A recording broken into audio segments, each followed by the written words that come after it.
শেষ পর্যন্ত গুঞ্জন কি বাস্তব হতে চলছে?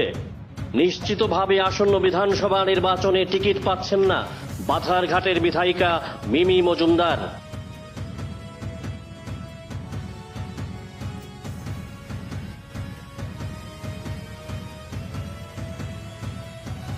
মিমির টিকিট না পাওয়ার ক্ষেত্রে প্রাথমিকভাবে সিলমোহর দিয়েছে সংঘ পরিবার।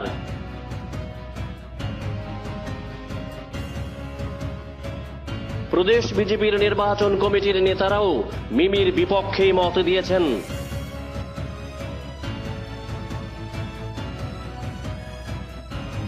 তাতে স্পষ্ট, বিধায়িকা মিমি মজুমদারের ললাটে 23-এর মহাযুদ্ধে লড়াই করার সম্ভাবনা একেবারেই নেই।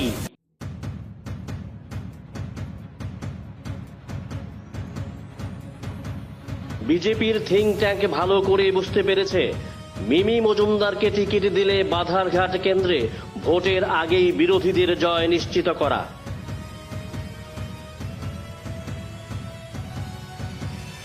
তাই কি মিমির সম্ভাব্য প্রার্থী তালিকা থেকে মিমির নাম কালো কালি দিয়ে কেটে দিয়েছে নেতৃত্ব?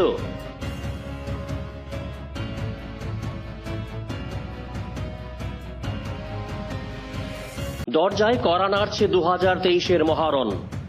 মেগা ভোট যুদ্ধকে কেন্দ্র করে প্রস্তুতি চলছে জোর কদমে। শাসক বিজেপি থেকে প্রধান বিরোধী সিপিআইএম এবং আচমকা জেগে ওঠা কংগ্রেস ও অপ্রাসঙ্গিক তৃণমূল। রাজ্যের শাসক দল বিজেপিকে প্রতি মুহূর্তে চোখ রাঙাচ্ছে এডিসির শাসক গোষ্ঠী তিপ্রামথা। ইতিমধ্যে প্রতিটি রাজনৈতিক দল তাদের প্রার্থী চয়নের কাজ শুরু করে দিয়েছে। প্রার্থী নিয়ে শাসক দল বিজেপিতেও চলছে চুলোচেরা বিশ্লেষণ। বিজেপির সর্বভারতীয় নেতৃত্ব বিলক্ষণ বুঝতে পেরেছে, 23-এ প্রত্যাবর্তন করতে হলে দলের দুর্নীতিবাজ ও জনবিচ্ছিন্ন নেতাদের ছুঁড়ে ফেলে দিতে হবে।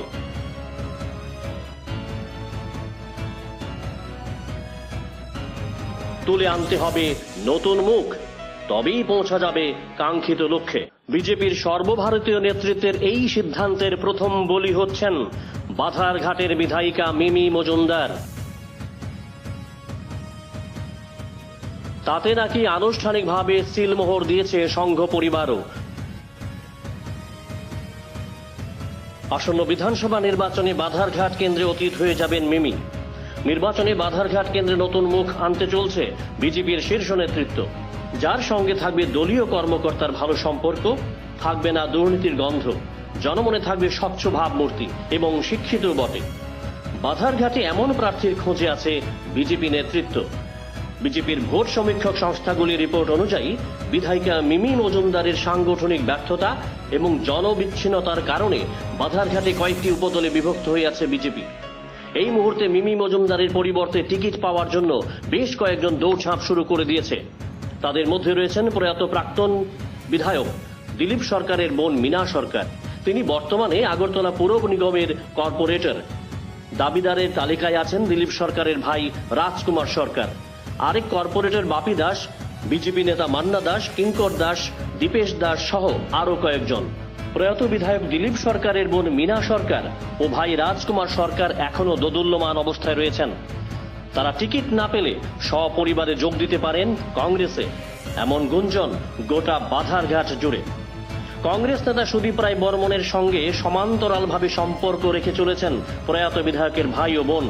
বাধারঘাটে কান পাতলে শোনা যায়, এই মুহূর্তে বাড়ির সামনে বিজেপির মস্ত বড় ব্যানার ঝুলিয়ে রাখলেও প্রয়াত বিধায়কের ব্যারাকের ভেতর কংগ্রেসি আখড়া।